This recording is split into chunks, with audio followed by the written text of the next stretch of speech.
La vidéo qui va suivre est une masterclass. Il faut absolument rester jusqu'à la fin, d'autant plus que à la fin, je vous donne littéralement la chose qui va vous permettre de passer de 0 à 5 000 € par mois en 60 jours. Cette vidéo, elle va durer plus d'1 heure. C'est 1 heure de pure valeur où je donne tout gratuitement. De base, je voulais l'insérer dans l'accompagnement, mais je me suis dit que je vais la donner gratuitement pour vous montrer exactement comment gratuitement vous pouvez vous lancer. Vous devez donc absolument la regarder jusqu'à la fin. Très honnêtement, si vous appliquez tout ce que je dis dans cette vidéo, vous pourrez aller générer vos premiers milliers d'euros en lançant ce business model du CEA. Donc restez jusqu'à la fin, appliquez tout ce que je dis dans cette vidéo, prenez des notes et je vous souhaite bon visionnage. Bonjour à tous et bienvenue dans cette formation 100% gratuite. L'objectif de celle-ci, c'est de vous donner toutes les clés de ça 100% gratuitement afin que vous puissiez lancer votre agence CEA. Je vais essayer d'être le plus complet et le plus concis possible durant cette formation afin qu'on aille à l'essentiel. Vous ayez toute la partie théorie, mais aussi que je vous montre dans la partie pratique comment ça se passe. Et sans plus tarder, on va commencer. L'idée, c'est que tout d'abord, on voit l'état d'esprit à avoir. Je vais essayer de vous donner des choses bien concrètes pour pas que ça soit un moment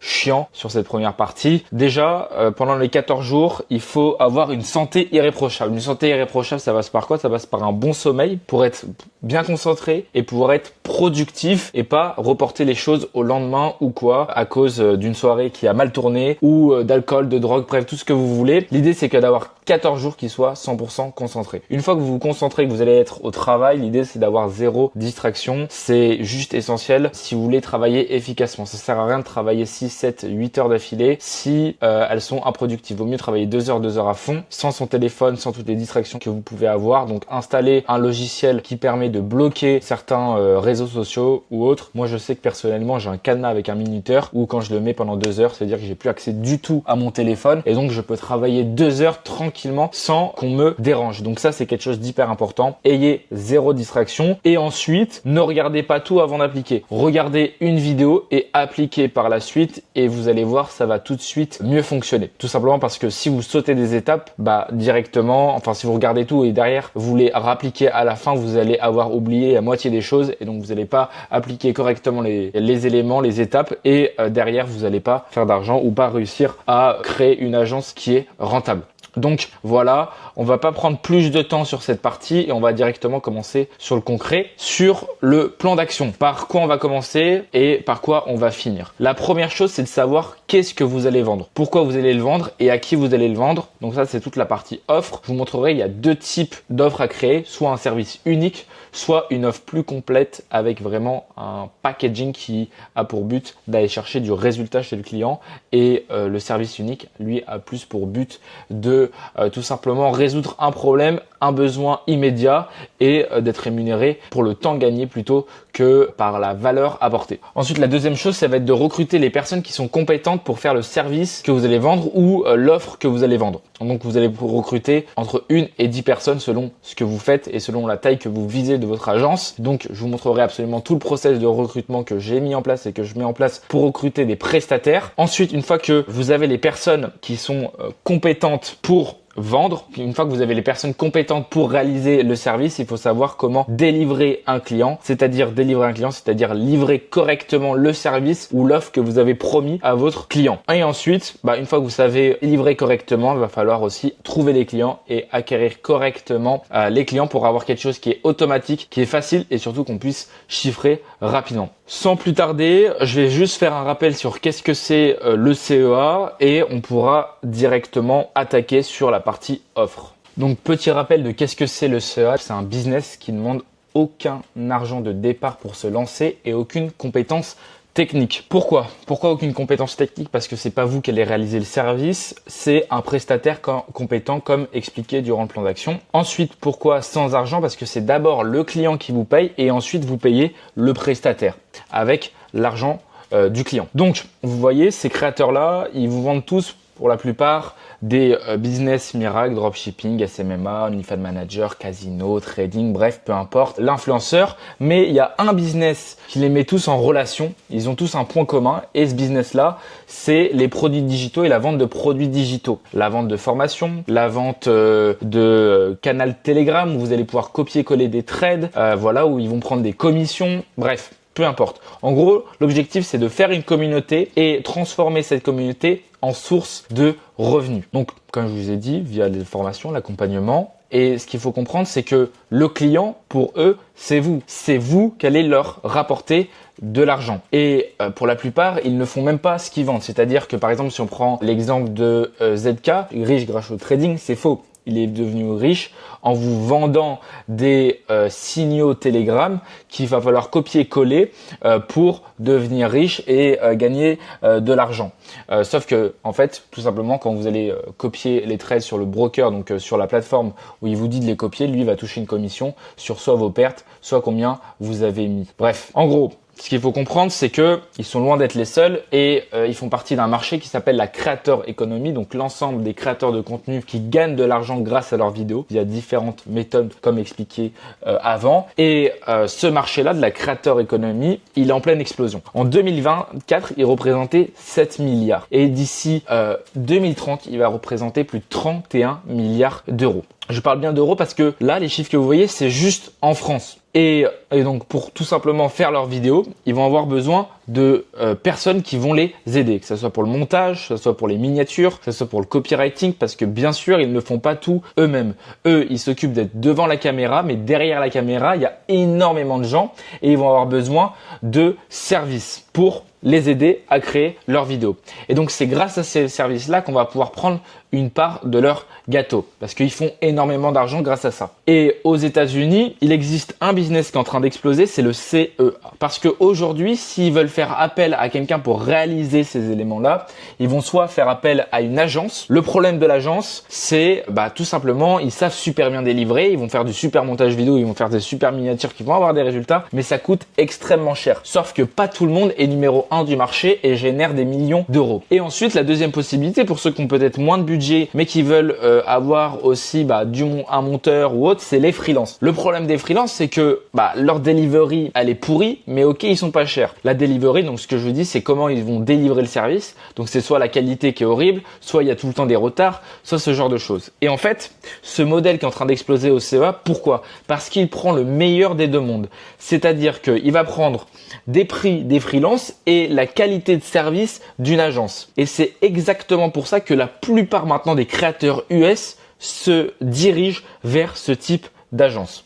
Concrètement, qu'est-ce que c'est le type d'agence CEA? Mise en relation, votre rôle, ça va être quoi dans une agence CEA? Ça va être de mettre en relation les créateurs avec les prestataires compétents. Quand je dis mettre en relation, c'est pas une relation directe, c'est-à-dire que vous allez être l'intermédiaire entre les deux. Le créateur et le prestataire ne seront jamais en contact, c'est vous qui allez faire messager entre les deux. Vous allez recruter les prestataires qui sont compétents et ensuite vous allez rechercher le client qui a besoin du service et vous allez réaliser le service en le déléguant au prestataire. Ce qui est incroyable avec ce business model, c'est comme je vous ai dit, vous n'avez pas besoin de compétences. Vous avez un business model qui est là éthique, qui est long terme parce qu'on joue sur un marché de la creator economy qui est en train d'exploser et qui prend plus de 20% par an juste en France. Vous apportez de la valeur à un client parce que vous allez répondre à un besoin direct, que ce soit du montage vidéo, que ce soit des miniatures, que ce soit du copywriting, que ce soit du community management. Ils en ont besoin. Donc vous allez leur apporter une valeur qui va leur faire gagner beaucoup d'argent parce que vous allez les aider à créer des vidéos qui sont plus performantes. Et enfin, vous avez un business qui est solide parce que vous allez avoir des clients que vous allez garder sur le long terme. Donc concrètement, voilà comment se présente le business model du CEA. Donc concrètement, voilà exactement comment se présente le business model du CEA.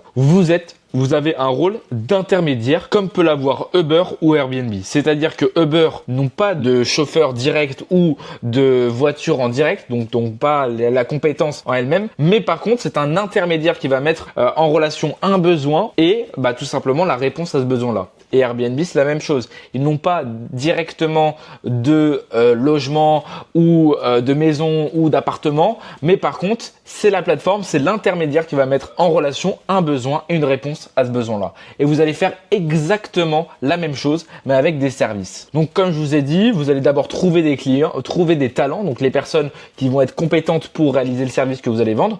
Ensuite, vous allez trouver des clients et vous allez mettre en relation les deux. Donc, c'est-à-dire que vous allez prendre le besoin, vous allez le déléguer. Voilà. Maintenant, je pense qu'on peut revenir à l'explication concrète de comment on va pouvoir faire. C'est parti, on va attaquer directement sur l'offre. Tu vois que le modèle fonctionne, tu vois le potentiel et peut-être que dans ta tête, tu te dis « Ok, mais concrètement, comment je lance ça moi ?» C'est exactement pour ça que j'ai créé l'accompagnement CEA. Je te donne littéralement mes prestataires, mes clients et tout mes process pour qu'en l'espace de quelques jours, tu sois opérationnel à faire du cash. Pas besoin de compétences techniques, pas besoin de capital, mais je prends seulement 10 profils. Il faut passer par un appel de sélection avant. Si tu es déjà convaincu, clique sur le bouton en dessous, réserve ton créneau maintenant. Sinon, continue la vidéo, je t'explique encore plus en détail comment tout ça fonctionne et le bouton sera toujours disponible à la fin. Donc tout d'abord, on va parler maintenant de l'offre. Je vous présenterai les 5 niches selon moi les plus rentables du moment et là où il y a le plus de demandes. Donc concrètement, il existe deux types d'offres. Il y a l'offre complète, ce qu'on va dire une offre complète, c'est par exemple, vous n'allez pas juste faire le montage vidéo, vous allez choisir un service type une VSL, la réalisation de VSL. La réalisation de VSL, c'est quoi? C'est une vidéo sales letter.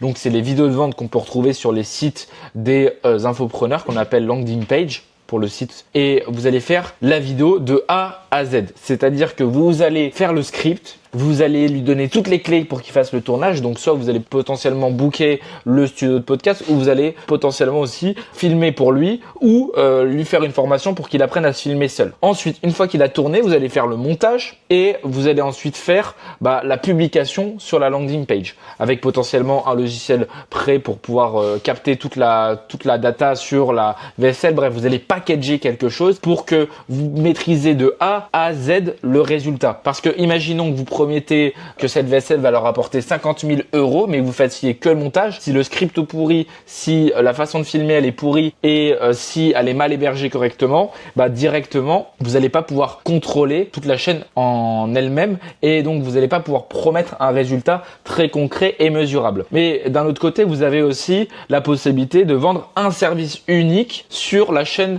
de production. Donc, c'est-à-dire que vous allez décider soit de faire le script de la VSL, soit le montage, soit de filmer ou soit l'hébergement, même si l'hébergement n'a pas forcément grand intérêt. Mais par exemple, sur la VSL, vous pouvez choisir de vendre juste le montage vidéo. Et à ce moment-là, oui, vous allez peut-être pouvoir vendre moins cher toute cette offre-là, mais ça va être aussi beaucoup plus facile d'en vendre. Et derrière, moi, c'est le type d'offre au début que je recommande. C'est d'abord de prendre la main sur un service unique. Soit vous décidez de faire que les miniatures, soit vous décidez de faire que le montage vidéo, soit vous décidez de faire que le clipping des formats longs en format court, soit vous décidez de faire juste la landing page, mais pas toute la chaîne de production, parce que ça demande des compétences business beaucoup plus compliquées et aussi c'est beaucoup plus difficile de vendre parce que vous vendez d'une plus cher, mais surtout vous vendez un résultat et donc derrière vous devez faire une multitude de chaînes et une production. Bref, c'est beaucoup plus complexe. Moi, je vous conseille de choisir une niche rentable, un service unique que vous faites extrêmement bien. Juste, il y a un besoin, il est présent, vous répondez à ce besoin et c'est plié. Donc, pour moi, il y a 5 niches qui sont réellement rentables aujourd'hui. Vous avez les miniatures YouTube. Pourquoi les miniatures YouTube? Parce que tout simplement, c'est la première chose que les infopreneurs vont déléguer parce que c'est la chose la moins chère. De deux, c'est la chose qui va avoir le plus de résultats sur le taux de clic, notamment sur les vues YouTube. Ensuite, comme c'est assez peu cher, vous avez aussi notamment de la régularité. Ils sortent des vidéos YouTube toutes les semaines, c'est ça, ouais, toutes les semaines. Voire il y en a, ils sortent plusieurs fois par semaine. Donc en fait, une miniature YouTube que vous allez vendre 50 €, tout simplement, elle va vous prendre 1 heure à faire pour la personne. On va vous en demander soit quasiment toutes les semaines ou 2 fois par semaine. Donc ça veut dire que vous avez déjà un client entre 200 et 400 € pour chaque client. Ensuite, pour moi, un des meilleurs services, c'est le montage vidéo. Pourquoi le montage vidéo? Parce que une vidéo, déjà, ça coûte beaucoup plus cher et surtout, il y a une énorme demande et pour tout type de montage, que ce soit pour des montages de Reel, pour des montages de vidéos YouTube, pour des montages de VSL, pour des montages d'Ads. À un moment donné, peu importe l'infopreneur, peu importe l'entrepreneur, peu importe l'entreprise, elle va avoir besoin de montage vidéo. Donc pour moi, c'est un des services les plus rentables. Ensuite, lié un petit peu au montage vidéo, mais assez spécialisé, vous avez le clipping de format long, le clipping par exemple de coaching, le clipping de live, et c'est quelque chose qui se fait énormément et qui est en train de se démocratiser. Pourquoi? Parce que ça permet de filmer une fois et de le démultiplier en plein de formats. Et donc, ça fait gagner énormément de temps à l'infopreneur et c'est des choses où il y a énormément de leviers, mais qui aussi est un très bon service. Pourquoi? Parce que ça ne demande pas de grosses compétences au niveau des prestataires. Donc ça veut dire que vous pouvez prendre des prestataires qui sont vraiment pas chers, ou vous pouvez prendre vraiment des gens qui sont quasiment donnés, par exemple à moins de 5 € de l'heure, et vous pouvez tout simplement aussi les former très facilement pour qu'ils puissent faire de la production en grande quantité pour pas cher. Donc ça, c'est pour ça que c'est un super service. Ensuite, vous avez aussi les landing page sites web. C'est des choses qui se price plus cher, où il y a de la demande et qui selon moi peut être un bon service à vendre, parce que c'est quelque chose qui est paru comme complexe et qui permet aussi de faire gagner pas mal de temps aux infopreneurs, et il peut avoir un petit peu de recurring, notamment parce que aujourd'hui on est dans un monde où il faut tout le temps changer, modifier, optimiser certaines choses, A/B tester certaines d'autres choses. Donc en fait vous allez être vraiment en interne de son équipe. Et enfin, la gestion de réseaux sociaux, pour moi il faut maintenant le coupler notamment avec un aspect peut-être plus en mode conseiller que juste application propre de publier du contenu, répondre aux commentaires, répondre aux messages. Pour moi, il y a une offre un peu plus complète à faire, notamment avec gestion de réseaux sociaux, clip de format long, clip des formats, publication, et aussi pourquoi pas réponse aux messages avec un peu de setting. Voilà, le setting c'est quoi? C'est tout simplement le fait de répondre aux messages Instagram et de les faire booker des appels pour les infopreneurs, donc des appels de vente. Voilà, pour moi il y a un rôle un peu plus type offre à faire sur la gestion de réseaux sociaux, mais en tout cas ça c'est 5 niches rentables. Nous, sur quoi on peut faire? Moi honnêtement je prendrais le montage vidéo ou quelque chose type clip de format long qui selon moi sont des bonnes choses. Et puis après je vendrais potentiellement une upsell, donc c'est-à-dire un service supplémentaire, par exemple sur la miniature YouTube, ou je choisirais landing page, mais vous pourrez aussi faire par exemple le montage vidéo des VSL ou des choses beaucoup plus complètes. Par exemple, si je choisirais landing page ou gestion de réseaux sociaux, je ferais plus une offre, alors que si je choisirais montage vidéo miniature, je choisirais plus un service unique, et le miniature je ferais un service qui soit vraiment automatisé le plus possible pour aller chercher de la quantité. Comment ça se passe maintenant pour créer votre offre avec un service unique? Là, on va identifier celui-ci parce que c'est celui que je vous recommande et je pense que c'est celui que vous devez mettre en place. D'abord, vous allez identifier un besoin. Le besoin, qu'est-ce que c'est? C'est un besoin, par exemple, en miniature, un besoin en montage vidéo. Ça, c'est ce qu'on a vu auparavant. Vous allez ensuite vous concentrer sur un service unique. Un service unique, pas de généraliste en mode vous allez faire tous les types de services. Non, vous vous concentrez sur un seul service et vous le faites correctement. Ensuite, package, c'est-à-dire maîtrise de la production. C'est-à-dire vous devez maîtriser de A à Z le service pour savoir le réaliser correctement. Et enfin, vous devez avoir un résultat qui est exceptionnel, c'est-à-dire un résultat où vous avez un prix qui est concurrentiel et en plus de ça un niveau de delivery qui vaut une agence où il paierait 10 fois plus cher. Une fois que vous avez fait ça, vous avez choisi votre service, vous savez comment vous allez correctement le réaliser, vous allez devoir faire veille concurrentielle. Comment ça se passe? L'idée c'est de savoir quels sont les acteurs du marché, notamment les meilleurs, savoir aussi notamment sur Instagram, YouTube, TikTok, quels sont les types de montage vidéo, quels peuvent être les types de miniatures tendances, quelles peuvent être les tendances en termes de production de vidéos. Vous devez connaître les tendances du marché, vous devez connaître quoi ont besoin vos clients quand ils vont demander le service. Vous vous mettez dans la peau d'un client. Par exemple, je suis un client qui est un infopreneur qui a tout simplement envie de se développer sur YouTube. Quel format je vais venir vous demander, quel format vous pouvez conseiller, qu'est-ce qui se fait actuellement sur le marché, comment vous allez faire de la veille concurrentielle. Vous allez notamment regarder les plus gros du marché, vous allez regarder aussi sur le marché américain qu'est-ce qui se fait, et vous allez aussi, et vous perdre, c'est ce qui marche le mieux, c'est-à-dire que vous allez chercher par exemple formation en ligne, ou vous allez chercher e-commerce, bref des niches dans l'infoprenariat par exemple, et vous allez regarder quels sont les types de vidéos qui se fait. Pareil sur Instagram, pareil sur TikTok, pour regarder quelles sont les demandes du marché et surtout quels facteurs vous allez devoir regarder dans votre recrutement. Et c'est ce qui va vous permettre d'identifier qu'est-ce qu'une bonne personne à recruter, qu'est-ce qu'une mauvaise personne dans le recrutement. Par exemple, si vous décidez de vous nicher dans l'infoprenariat et que la personne par exemple ne sait pas faire, vous vendez du montage vidéo, vous nichez dans l'infoprenariat, elle sait pas faire de motion design ou que la plupart de son portfolio c'est essentiellement des vidéos divertissement, bah vous savez que c'est pas un profil qui peut être intéressant à recruter. Et inversement, si vous vendez des vidéos plus dans le divertissement et directement, bah, si la personne a travaillé que avec des entrepreneurs, infopreneurs, bah, lorsque vous allez lui demander de réaliser une vidéo type divertissement, elle va être complètement perdue. Donc voilà à quoi ça sert une veille concurrentielle, à savoir qu'est-ce que vont demander vos potentiels clients et aussi quel type de personnes vous allez devoir recruter et tout simplement vous allez aussi pouvoir comparer les portfolios par rapport à ce que demande le marché. Maintenant, une fois que vous savez ce que vous allez vendre, le service que vous allez vendre, il faut savoir recruter la personne correctement. Et la première chose que vous devez faire, c'est écrire sur papier exactement par quelle étape vous allez devoir passer pour recruter les personnes.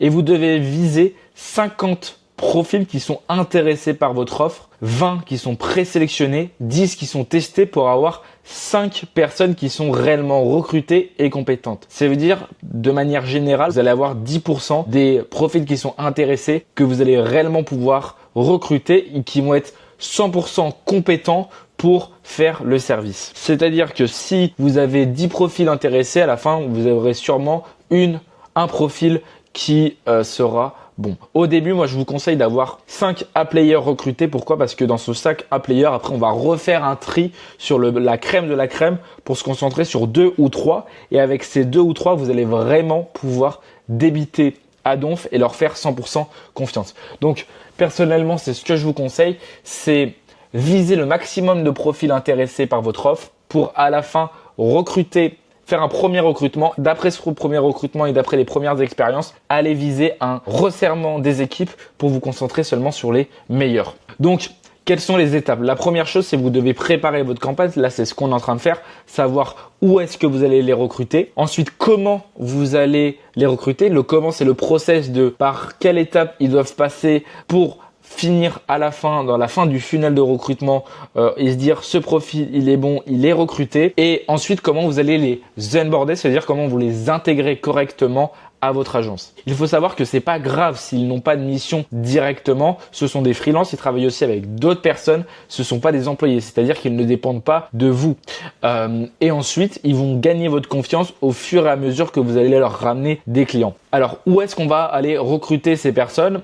Premièrement, vous avez les plateformes de freelancing, Malt, Fiverr, 5euros.com, bref. Ça, il en existe plein. Moi, je peux vous recommander les plateformes type Fiverr, qui est une bonne plateforme. Ensuite, ce qui est très intéressant, c'est d'utiliser Instagram, Facebook, Discord, qui sont des bons éléments. Ensuite, TikTok aussi. TikTok, ce qui est pas mal développé chez les monteurs. Et notamment, ça, on peut trouver des super profils. Vous avez aussi les groupes Facebook, qui sont de très bons endroits pour aller recruter des profils. Une fois que vous avez fait ça, une fois que vous savez où est-ce que vous allez les recruter, il faut aller créer une annonce qui est attractive. Une annonce attractive, c'est quoi? Une annonce attractive, c'est une annonce qui donne envie de travailler avec vous. Aujourd'hui, il y a plein de gens qui proposent du travail, mais comment vous allez vous différencier pour qu'ils aient envie de travailler avec vous et qu'ils aient pas envie de travailler avec un autre? Et ça va passer par qu'est-ce que vous leur sortez, la confiance que vous leur mettez, mais aussi le lien que vous allez créer avec eux. Donc voilà. Une fois que vous avez ces éléments-là et que vous les avez mis correctement, c'est-à-dire que vous avez créé un message, vous avez créé une offre qui est attractive, donc vous vous êtes présenté sur qui vous êtes, sur quels sont les objectifs de votre agence, pourquoi vous voulez recruter de nouvelles personnes. Ensuite, vous allez leur présenter comment vous allez les recruter, par quelle étape ils doivent passer et aussi qu'est-ce que vous offrez et qu'est-ce que vous recherchez. Voilà. Et ensuite, vous présenterez l'étape suivante. Donc, quel est le process de recrutement en entier? On va le voir maintenant. Premièrement, déjà, le process de sélection. Moi, il faut le premier contact, c'est-à-dire l'offre que vous allez proposer. Donc, c'est le contact immédiat. Ensuite, vous allez faire un loom ou un appel. Un loom ou un appel, c'est donc une vidéo de présentation de qui vous êtes, qu'est-ce que vous voulez faire donc au sein de votre agence, quels sont vos objectifs, par quelle étape ils vont passer. Ensuite, comme je vous ai dit aussi, c'est qu'est-ce que vous proposez, qu'est-ce que vous recherchez et quelle est l'étape suivante. Donc faites un loom. Ensuite, premier contact, loom de présentation. Vous les emmenez vers un QCM. Donc ça permet d'avoir un premier tri automatique via le portfolio. Ensuite, une fois vous allez demander tout simplement leur nom, leur prénom, leur numéro de téléphone, leur email. Vous allez leur demander un petit peu leur expérience, des exemples de leur réalisation, leur grille tarifaire. Toutes ces choses-là. Une fois que vous avez récolté ça, ça vous permet de vous regarder qu'est-ce que vous recherchez, qu'est-ce que vous recherchez pas. Et donc, dans un premier tri, d'aller prendre seulement les personnes qui vous intéressent. Et les personnes qui vous intéressent, vous les faites passer un test. Et ensuite, une fois que le test est validé, c'est-à-dire que tout simplement ça correspond en termes de temps à ce que vous souhaitez, mais aussi en termes de qualité finale de livraison, exactement ça correspond à ce que vous recherchez et directement vous allez pouvoir les faire passer à l'étape d'après qui est l'onboarding. L'onboarding, c'est le moment de intégrer les personnes que vous avez recrutées à votre équipe. Qu'est-ce qu'un bon onboarding? Un bon onboarding, ça va être un onboarding qui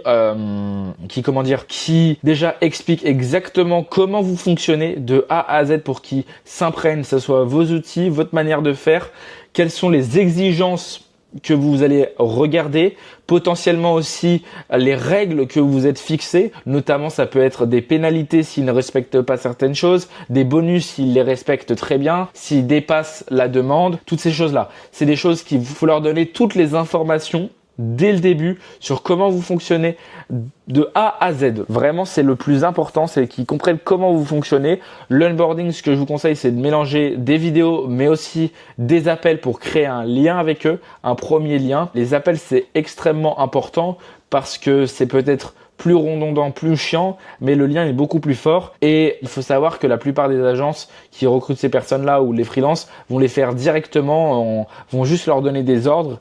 Et c'est tout. Si vous allez plus loin que seulement donner des ordres, vous allez créer beaucoup plus de fidélité chez eux. Et donc, une équipe qui est fiable et qui est fidèle, c'est une équipe derrière qui permet d'avoir un chiffre d'affaires stable et surtout qui permet de croître beaucoup plus rapidement. Ensuite, pour chaque étape, quel outil vous allez utiliser. Pour le point de contact, ce que vous pouvez utiliser, c'est l'endroit où vous allez les contacter, que ce soit les plateformes de freelancing, que ce soit aussi potentiellement les réseaux sociaux ou directement une plateforme de messagerie type Discord, Telegram, bref, peu importe, là où vous allez faire le premier contact. Le Loom, c'est l'application Loom ou ça peut être Google Meet pour faire les appels. Le QCM, Google Form, Taily, c'est très très bien. Voilà, ça permet, moi je conseille Taily, c'est une bonne plateforme. Et ensuite pour le test, là, utilisez la suite Google. Voilà, vous faites sur un document que vous leur envoyez. C'est très facile et c'est réplicable. Voilà. Et enfin, l'onboarding, Google Meet. Pareil, les process sur Google Form ou sur Google Docs. Voilà. Bref, toutes ces choses-là, vous devez les maîtriser et surtout que ça soit aussi assez simple et que ça soit réplicable. Ça permet que lorsque vous les relancez du recrutement, ça soit fait beaucoup plus rapidement. Donc c'est pour ça que aussi tout ce que je vous dis là, tout ce que vous allez faire, vous devez l'écrire sur un document. Étape par étape sur qu'est-ce que vous faites, ça va être votre process que vous allez pouvoir reprendre et ensuite resuivre à la lettre sans devoir recréer un QCM, recréer un Loom, rechercher les groupes où il y a les monteurs, toutes ces choses-là, refaire un document où il y a le test, refaire les vidéos d'onboarding. Non, vous devez les faire une fois et ensuite le mettre sur un document où tout est détaillé pour que vous puissiez les reprendre ou le déléguer à une personne qui le fera à votre place. Ça, c'est hyper important. Donc, logiquement, si vous suivez tout ce process-là, si vous utilisez les bons outils, si vous le mettez dans un bon document sur tout ce que comme je vous le dis de le faire ici, le recrutement va très très bien se passer. Vous allez pouvoir trouver de super profils. Donc là, on va faire un petit point sur l'onboarding. Comme je vous ai dit, ça va être tout simplement déjà de faire un appel pour créer de la connexion avec les personnes. Ensuite, un Loom pour processiser et rendre ça réplicable. Et enfin, leur donner potentiellement des ressources. Par exemple, si vous êtes miniature maker, ça peut être des filtres. Si vous vendez des miniatures, vous pouvez aller chercher des filtres ou leur offrir potentiellement la suite Adobe ou toutes ces choses-là. Bref, des éléments qui vont permettre de les fidéliser. Donc, je pense que vous avez plutôt bien compris toute cette partie. On va passer maintenant à un peu la structuration et à la processisation de l'agence et notamment de la delivery. Là, maintenant, on va enfin parler de créer ton identité autour de ton agence. Pourquoi je vous ai pas parlé de créer un logo, de créer un nom d'agence, de créer toutes ces choses-là? Parce que ça ne sert à rien. Tant que vous n'avez pas de prestataire avec qui recruter, le plus important c'est recruter et trouver des clients. Ça c'est vraiment quelque chose de secondaire, mais vous allez en avoir besoin pour tout simplement passer à l'étape suivante. Mais pendant le recrutement, vous n'allez pas avoir besoin ni d'un nom d'agence, ni d'une direction artistique, ni des éléments différenciants, ni de réseaux sociaux. Vous avez juste besoin de votre Instagram et vous allez contacter des gens comme quoi vous présentez comme quoi du SEO d'une agence de montage. Voilà, au pire vous donnez un nom qui est faux. Bref, on s'en fout. Maintenant, il faut aller créer une direction artistique. C'est simple, vous choisissez une couleur, voilà, qui correspond bien. Moi, j'ai choisi le rouge. Je sais pas pourquoi, mais je sais pas, j'aimais bien le rouge. J'ai choisi le rouge pour mon agence. Un nom d'agence. Moi, j'avais fait quoi? Je vise les infopreneurs et je fais du motion. Je l'ai appelé Infomotion. Voilà, c'est tout. Vous demandez à ChatGPT ou à Claude un nom d'agence avec qu'est-ce qui vous correspond bien. Boum, vous l'avez créé.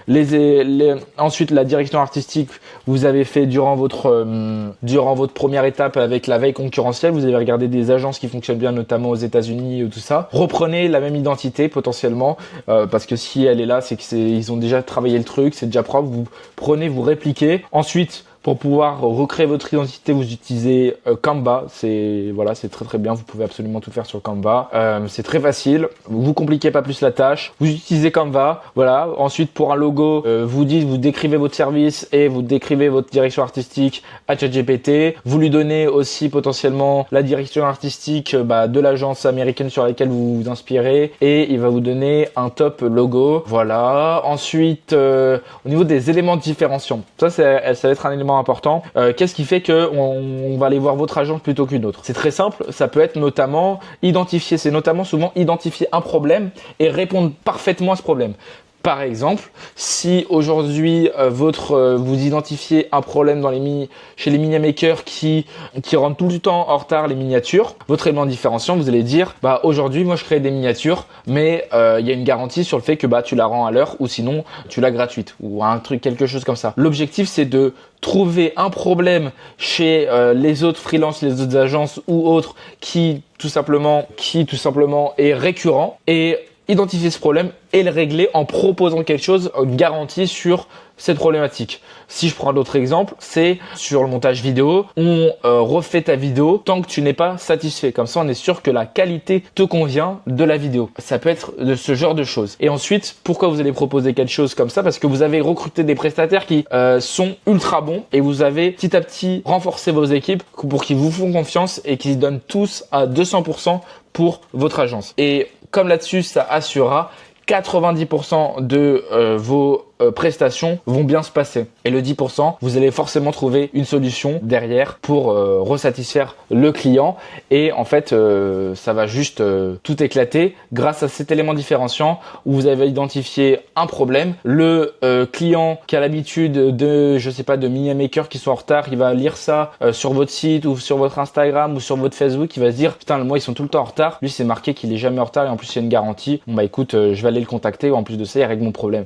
Donc là, vous allez être 100% gagnant. Et ensuite, vous allez devoir vous créer un compte TikTok, un compte LinkedIn, un compte Instagram et potentiellement une chaîne YouTube, ce qui peut être important. Mais vous allez devoir être présent et être visible. Donc, pas obligé de montrer sa tête. Vous pouvez très bien mettre votre logo et juste mettre ce que vous faites en termes de prestations. Donc, mettre des vidéos que vous avez réalisées, mettre des miniatures que vous avez réalisées, mettre des clients avec qui vous travaillez, toutes ces choses-là sans devoir forcément mettre votre tête. Vous n'avez pas besoin. Ensuite, maintenant, une fois que vous avez créé votre identité visuelle, vous avez exactement le nom de votre agence, vous avez créé votre compte Instagram, vous avez votre élément différenciant, il faut savoir exactement comment vous allez délivrer vos clients. Il y a tout le temps 5 étapes. Il y a 5 étapes pour bien délivrer un client et elles doivent être travaillées correctement pour qu'à la fois elles soient complètes, mais elles soient pas trop complètes dans le sens où faut que vos clients ça soit rapide pour lui. Aujourd'hui, on délègue un service pour que ça soit fait sans que ça nous prenne de temps ou en tout cas le moins de temps possible. Donc, vous devez garder ça en tête. Il faut que ça prenne le moins de temps possible à votre client et que ça soit le plus complet possible pour que l'expérience client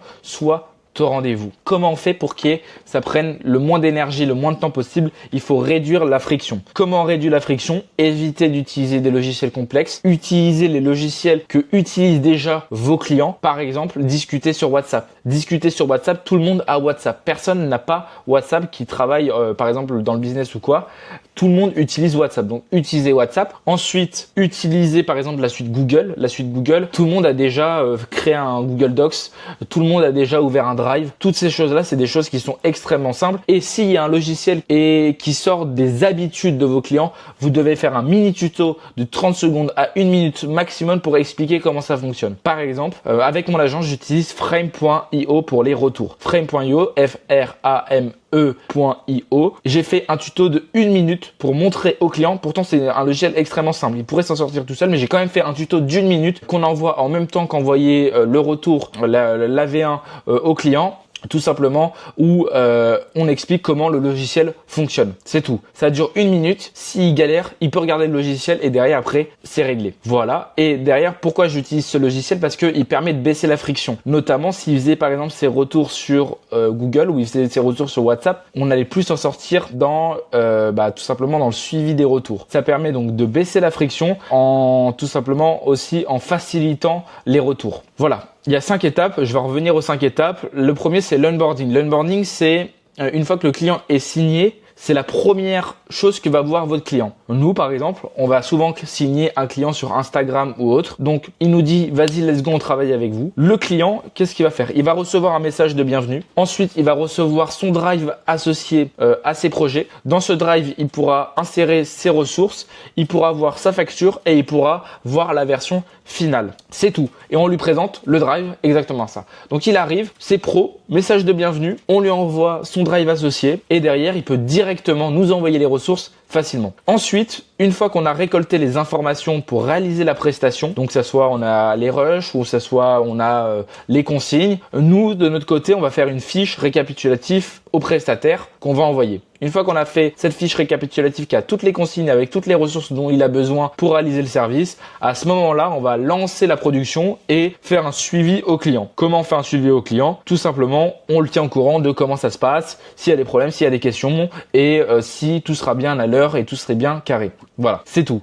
L'idée, c'est d'avoir 1, 2, 3 messages maximum pour lui dire que tout se passe bien. Ensuite, on va emmener à la livraison V1. Livraison V1, c'est la première version du service pour que le client valide ou nous envoie ses quelques retouches. Une fois qu'il a fait ses quelques retouches, nous on renvoie au prestataire, tout centralisé et là il peut retoucher, il peut faire les retouches et ensuite envoyer la version finale. Ensuite on envoie la version finale au client, il valide et derrière on est tout bon. On peut envoyer la facture, tout ça, et on va passer à l'inboarding, mais je vais plus le détailler plus tard. Là, pour vous détailler l'inboarding. L'inboarding, c'est la fin de la prestation et c'est un élément crucial. C'est l'élément qui va finir la touche magique de la prestation et qui va vous permettre de fidéliser un client, d'aller chercher de la recommandation et aussi globalement c'est ça. Et comment on va faire un bon onboarding? Un bon onboarding, moi ce que je conseille c'est de prendre 2 minutes pour appeler votre client, lui demander un retour sur la prestation que vous allez enregistrer pour pouvoir, vous lui dites bien que c'est enregistré, que vous allez pouvoir ensuite remettre sur les réseaux sociaux. Ensuite, vous allez aussi lui dire que par exemple vous allez lui rajouter une réduction sur le prochain service qu'il recommande. Donc en fait, il sait que ça s'est bien passé avec vous et en plus de ça, il a une réduction sur sa prochaine vidéo, sa prochaine miniature, son prochain mois ou autre. Donc ça va le pousser à recommander. Et ensuite, vous allez lui demander s'il connaît une personne qui pourrait être intéressée par vos services. Et donc vous repartez potentiellement avec un client supplémentaire. Donc c'est pour ça que l'inboarding, c'est une phase ultra importante. Mais un bon inboarding, ça passe notamment par une bonne livraison, par toutes les étapes qui sont respectées correctement avant. Si les étapes sont pas respectées correctement avant, l'inboarding ne sert à rien et ça va juste arrêter votre collaboration tout de suite. Mais par contre, si toutes les étapes sont bien réalisées avant, mais vous capitalisez pas sur l'inboarding pour rentabiliser le fait que la prestation s'est bien passée, bah derrière en fait vous perdez beaucoup d'argent. Donc capitalisez vraiment sur l'inboarding, c'est extrêmement important. Ensuite, vous devez structurer votre agence dans un drive pour que ça soit tout centralisé. Après, si vous voulez utiliser d'autres logiciels, vous, en interne, vous pouvez. Mais vous devez faire un drive où vous avez les factures de tous les clients. Vous avez onboarding où vous avez référencé tous les clients avec tous les drives des clients. Le suivi projet, c'est quoi? C'est toutes les fiches consignes pour les prestataires. Un tableau de suivi ou un logiciel de suivi des prestations pour savoir exactement combien vous gagnez, combien vous payez. Avoir aussi tout simplement tous vos clients référencés, tous les projets référencés pour tout centraliser. Qu'est-ce qui se passe? Vous avez aussi SOP et process. Par exemple, vous avez dans SOP et process tout expliqué sur comment vous délivrez vos clients. Vous avez aussi une fiche où tout votre recrutement est détaillé et vous avez aussi potentiellement d'autres fiches, je sais pas. Moi, j'ai l'organigramme avec toutes les prestataires que j'ai, leur niveau de compétences, où je les situe, leur niveau de fidélisation, toutes ces choses-là. Ça peut être aussi un process sur la facturation, un process sur l'onboarding, un process sur l'inboarding. Ça peut être toutes ces choses-là. Vous devez les centraliser. Là, je fais une petite pause. Je vais rajouter dans la formation des moments où, ça par exemple ici, au moment du recrutement, ici, je vais rajouter que moi, je donne directement des prestataires, les prestataires. Ici, je vais rajouter que je donne absolument toutes les templates ici et que le process de delivery, je donne exactement tous les templates aussi et que pour le tableau de suivi, il y a un SaaS, j'ai un CRM que j'ai produit, optimisé pour les agences CEA, que je fournis aussi aux élèves de l'accompagnement. Ensuite, dans la partie recrutement, vous avez aussi un logiciel que je vous fournis. Alors, ce qu'il faut savoir, c'est que toutes ces étapes-là, je les ai mises dans un CRM que je fournis complètement à tous les élèves qui vous permet de juste insérer qu'il y a le QCM préfet, les looms qui sont préfaits, les tests qui est préfet, l'onboarding qui est préfet, tout est préfet. Vous avez juste à envoyer un lien aux personnes que vous recrutez et toutes les étapes sont pré-réalisées pour vous. Ça, c'est pour tous les gens qui rejoignent l'accompagnement. Sur la partie structuration, voilà comment ça se passe. C'est très simple, on va vraiment à l'essentiel, mais honnêtement, sur des agences CEA qui génèrent moins de 20 000 euros par mois, ça sert à rien d'avoir une grosse structuration. Une fois que vous passez des paliers comme ça, c'est important d'avoir des choses plus travaillées, plus complexifiées et surtout beaucoup plus automatisées pour avoir plus de clarté dans vos agences. Et le conseil que je vous donne, c'est vraiment toujours de privilégier la simplicité parce que la simplicité ramène l'efficacité dans l'exécution des tâches. Ensuite, on va maintenant parler d'un point très important, c'est une fois que vous avez votre agence, qu'elle est structurée, que vous savez comment vous délivrer, que vous avez vos prestataires, que vous avez tout, il va falloir trouver des clients. Ce qu'il faut savoir, c'est qu'au sein même de l'accompagnement, je vous fournis des clients. En tout cas, je vous fournis énormément d'offres de potentiels clients pour vos agences. Donc, honnêtement, vous avez vos prestataires qui sont fournis et les clients qui sont fournis. Donc, vous avez un gain de temps absolument astronomique. Ensuite, je vous apprends bien sûr à structurer une acquisition qui est automatisée avec 4 piliers principaux. Le contenu, la prospection, la fidélisation qui sont des piliers gratuits. Et ensuite, pour des agences qui veulent aller plus loin, trouver plus facilement des clients, la partie publicité payante. Et il faut savoir que c'est totalement possible de marcher que sur l'acquisition gratuite. Sur la partie contenu, je préviens, il n'y a pas besoin de montrer sa tête ou quoi. Le contenu, l'objectif, ça va être de montrer ce que vous réalisez, de se rendre visible sur la partie réalisation. Pourquoi le contenu, ça va être important d'avoir par exemple un Instagram ou un Facebook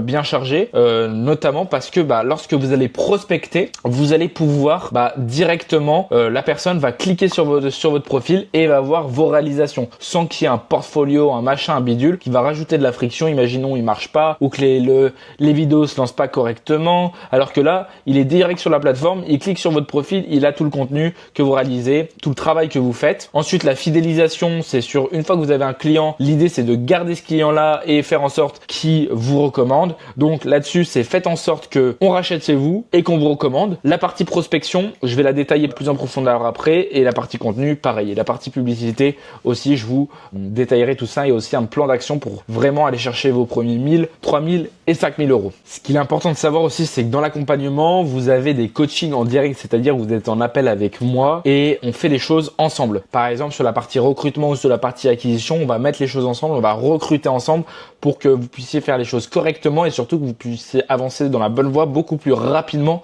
si vous le faisiez vous-même. Par exemple, sur la partie acquisition, on met toute votre stratégie de contenu en place, on crée les premiers contenus, on prospecte les premiers prospects ensemble pour aller chercher les premiers résultats, les premières ventes et potentiellement après, s'il y a besoin, on va aller chercher, réajuster certains process, notamment sur la fidélisation et sur la recommandation ou même sur la publicité. Voilà. Donc, ce qu'il faut savoir sur la stratégie contenu, l'idée c'est d'attirer et de convertir. Sur Insta, TikTok, ça va être de montrer qu'est-ce que vous faites, donc concrètement votre travail. Et sur YouTube, ça va être de faire potentiellement des vidéos plus longues où vous allez montrer comment vous délivrez vos clients, que vos clients sont satisfaits. Donc, vous allez montrer des avis clients que vous mettez en place pour vos clients, des réalisations que vous mettez en place et potentiellement vous pouvez présenter aussi des stratégies de contenu. Par exemple, comme vous vous êtes renseigné un petit peu sur qu'est-ce qui se fait sur le marché, vous pouvez prendre un concurrent, je sais pas, dans l'infopreneuriat, pas un concurrent, mais ce que je veux dire, un infopreneur connu comme Yomi Denzel ou quoi, et vous allez décomposer sa stratégie de contenu. Par exemple, si vous faites du montage vidéo, vous allez montrer quel type de vidéo il fait, qu'est-ce que vous pouvez recommander à un infopreneur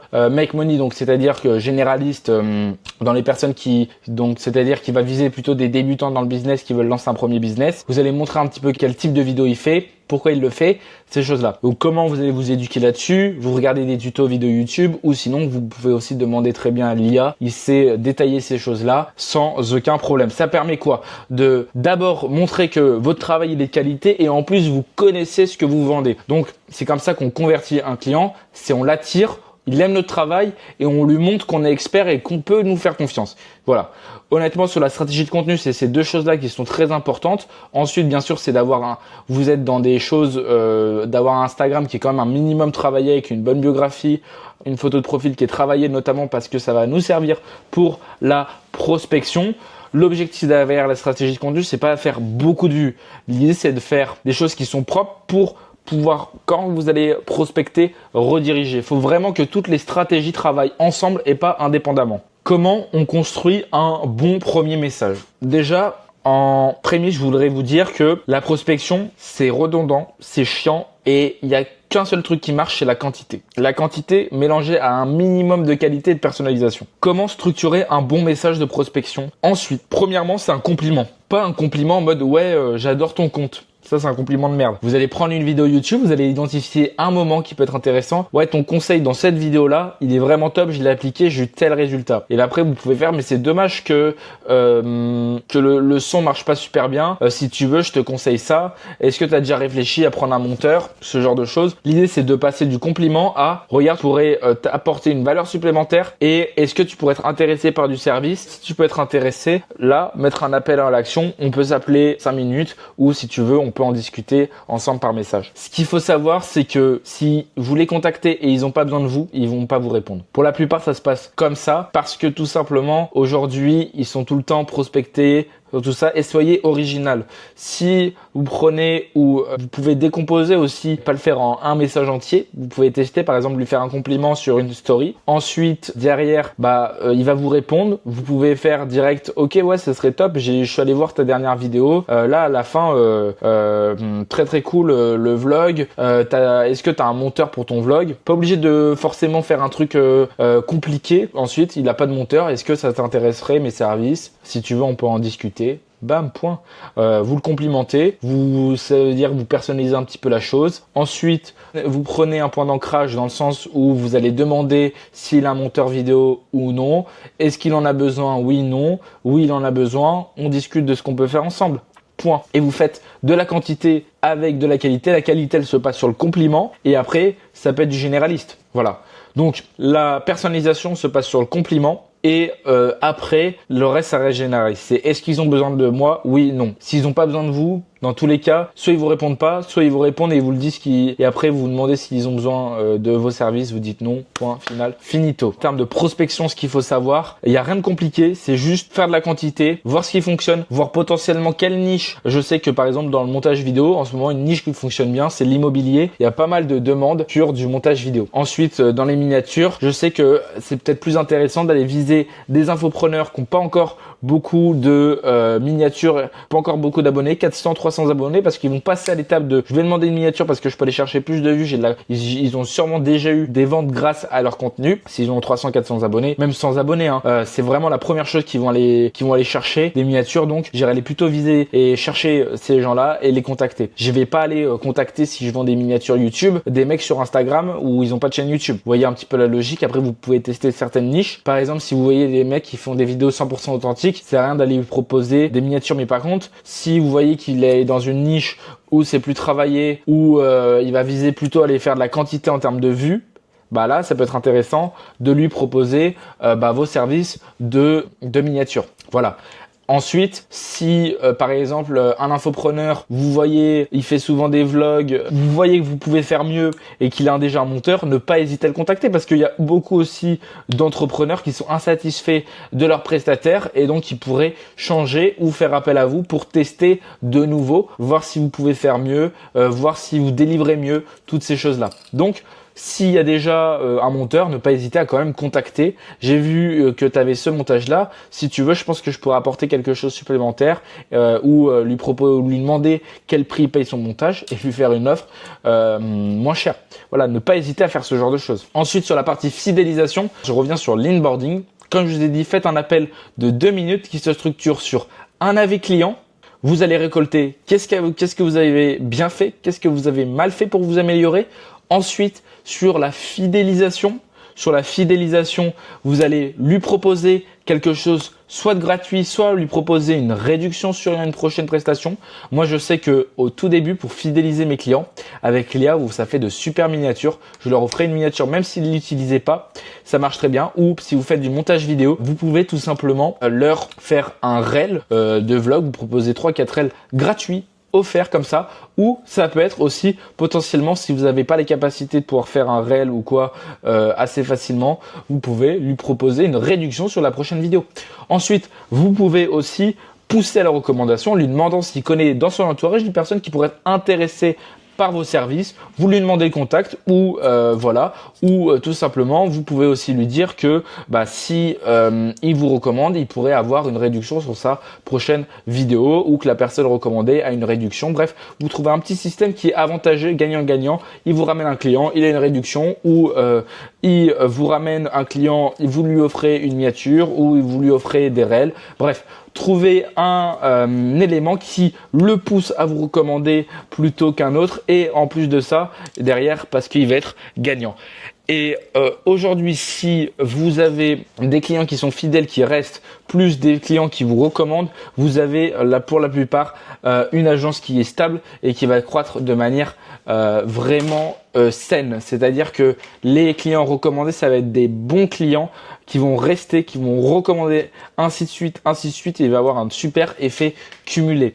Donc, cette point inboarding, c'est quelque chose d'extrêmement important. La partie prospection est importante à maîtriser pour aller chercher ses premiers clients, à les stabiliser à 2-3 000 euros par mois pour faire ses premiers 1000, 2000, 3000.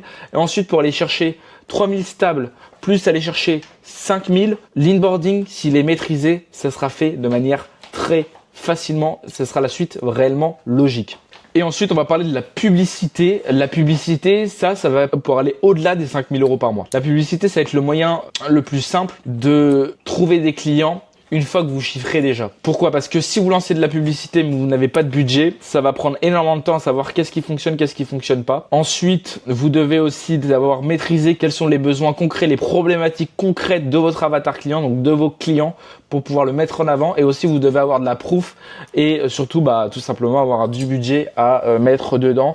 En A/B tester, au début, vous allez forcément perdre potentiellement de l'argent en pub, mais au fur et à mesure, une fois que vous allez optimiser vos pubs, vous allez être extrêmement rentable. Vous allez pouvoir chiffrer 10, 20, 30 000 euros par mois beaucoup plus facilement que si vous devez faire la prospection, la recommandation, tout ça. C'est bien au début, mais par contre, pour aller plus loin, la publicité, ça devient quasiment un indispensable. La publicité, pour aller à l'essentiel, ce qu'il faut comprendre, c'est que vous devez tester des créatifs. Les créatifs, c'est les vidéos ou les photos que vous mettez en avant et que vous allez payer pour qu'elles soient visibles par le plus grand nombre. Vous devez tout le temps en tester et vous devez tout le temps en tester plusieurs avec des angles différents. Un angle différent, c'est quoi ? C'est par exemple sur une vidéo, vous allez plutôt sur une créative, vous allez plutôt mettre en avant la problématique des freelances et sur l'autre, vous allez plutôt tester l'angle sur cette vidéo-là a rapporté tant à mon client. Pourquoi ? Parce que mon montage il fait tant ou ma miniature a permis d'augmenter tant de clics. etc. Donc peut-être un angle axé résultat, un angle axé problématique freelance, et vous allez tester différents angles pour savoir qu'est-ce qui fonctionne et qu'est-ce que vous devez répliquer et A/B tester en continu. Ensuite, comment on construit une bonne créative? Il faut savoir qu'il y a un hook pour capter l'attention de vos potentiels clients, un corps pour expliquer comment vous allez livrer votre service, une proof pour montrer que vous avez déjà eu des clients satisfaits et un CTA pour savoir qu'est-ce qu'on doit faire pour rentrer en contact ou pour tout simplement travailler avec vous. Une fois que vous avez mis ça, vous mettez dans Meta et après Meta fait très bien le travail et l'objectif c'est de tout le temps renouveler les choses pour tester de manière régulière des angles différents, des créativités différentes ou le même angle sous un angle encore différent avec un corps différent, un hook différent. Vous avez un hook qui fonctionne bien mais un corps qui fonctionne mal et à ce moment-là vous allez juste changer le corps pour savoir si ça convertit mieux ou peut-être que cette proof là ça fonctionne mieux ou peut-être que vous n'avez pas assez de proof donc vous allez rajouter. Donc c'est tout le temps des petits tests comme ça que vous allez devoir faire. Pareil pour les CTA, vous devez tout le temps tester des CTA différents. Bref, en gros, ensuite, une fois que vous avez trouvé les bons angles, vous devez A/B tester sur hook différents, corps différents, savoir qu'est-ce qui fonctionne le mieux pour optimiser jusqu'à avoir les créatives parfaites qui vous rapportent énormément de cash. Voilà en termes de publicité ce que vous devez savoir. Si aujourd'hui vous arrivez à l'étape 1, c'est-à-dire que la première étape avant même d'aller chercher des clients, c'est d'être sûr que vous allez délivrer correctement un client. Ne pas hésiter, pourquoi pas, pour un premier client, pour tester votre client, tout simplement lui faire au prix coûtant, au prix que ça vous coûte. Pourquoi? Ça vous permet de savoir en diminuant le risque si vous délivrez bien, si vos monteurs sont bons, ou si vos prestataires sont bons plutôt, si ensuite quelles sont les améliorations que vous allez pouvoir faire et si tout se passe bien, vous allez tout simplement fidéliser un client, ensuite vous allez le passer au prix classique et ensuite vous allez pouvoir lui demander une recommandation derrière. Voilà, donc ne pas hésiter sur potentiellement 1, 2, 3 projets à les faire au prix coûtant pour optimiser jusqu'à avoir quelque chose qui fonctionne et qui marche bien. Parce que ça va être une porte ouverte, notamment parce que vous allez être beaucoup moins cher que les concurrents et donc ça va diminuer le risque auprès de potentiels clients avec vous. Et derrière, ça peut être une bonne façon d'aller trouver un premier client long terme ou tout simplement de l'amélioration possible pour que lorsque vous avez votre vrai premier client, vous avez quelque chose qui marche extrêmement bien et que vous allez le délivrer correctement. Il n'y a que comme ça que ça va fonctionner, c'est bombarder la prospection. Vous avez une bonne prospection, vous trouvez 1, 2, 3 clients, vous délivrez extrêmement bien. Vous ensuite, ça va vous permettre de les fidéliser correctement, de potentiellement les rechercher de la recommandation. Donc ça veut dire que vous avez 3 clients, vous en avez gardé on va dire 2 parce que l'autre il n'avait pas besoin de vidéos supplémentaires ou quoi, mais il vous a recommandé. Donc ça veut dire que vous avez à la fois potentiellement de nouveaux clients potentiels. Donc vous partez avec juste une prospection, vous avez 3 clients et vous avez 4 clients long terme potentiellement qui vous commandent au minimum on va dire 500 € par mois. Derrière ça vous fait 2000 € de mensuel et ça de manière très facile. Ces 2000 € vous avez mensuel, ça vous permet de remettre de l'énergie potentiellement dans un peu de prospection pour aller chercher les 4 000 €. Une fois que vous arrivez vers 4-5 000 € par mois, vous pouvez lancer les publicités avec pas forcément un gros budget mensuel, enfin un gros budget journalier, mais ça va notamment avec le service où vous avez beaucoup plus de rentabilité derrière et tout simplement ensuite ça vous permet de croître de manière beaucoup plus rapide. Tu viens d'avoir en détail comment fonctionne le modèle CEA. Tu as la méthode, tu as la vision, tu sais que ça marche, mais soyons honnêtes, entre savoir et se fausser, c'est exactement là où j'appuie dans l'accompagnement personnalisé et ça vient combler parfaitement ce fossé. Concrètement, quand tu rejoins le CEA, voilà ce qui se passe. Je te donne directement accès à mes prestataires, des freelances qui sont testés, fiables, déjà formés par mon agence. Tu n'as à chercher ou à recruter personne. Je te donne en plus des clients, pas des pistes, des vrais clients prêts à payer. Ces clients, je ne peux tout simplement pas les absorber moi-même dans mon agence, donc je te les donne. En plus de te donner des freelances, des clients, je te passe absolument tous mes process, les scripts, les templates, les systèmes de gestion, les workflows, tout ce qui m'a pris plus d'1 an et demi à construire avec plus de 100 collaborateurs. Résultat, en quelques jours, tu peux lancer ton agence, quelques jours, mais je ne fais pas ça avec tout le monde. J'ai une clause de résultat rédigée par un avocat. Ce qui veut dire que si je t'accompagne, je m'engage sur tes résultats. Et pour pouvoir m'engager, il faut que je choisisse les bons profils. C'est pour ça que je sélectionne seulement 10 personnes motivées, sérieuses, prêtes à appliquer. Et donc, si tu as regardé cette vidéo jusqu'ici, c'est que tu n'es pas là par hasard. Clique sur le bouton juste en dessous et réserve ton créneau maintenant. Tu vas pouvoir parler avec moi ou un membre de mon équipe.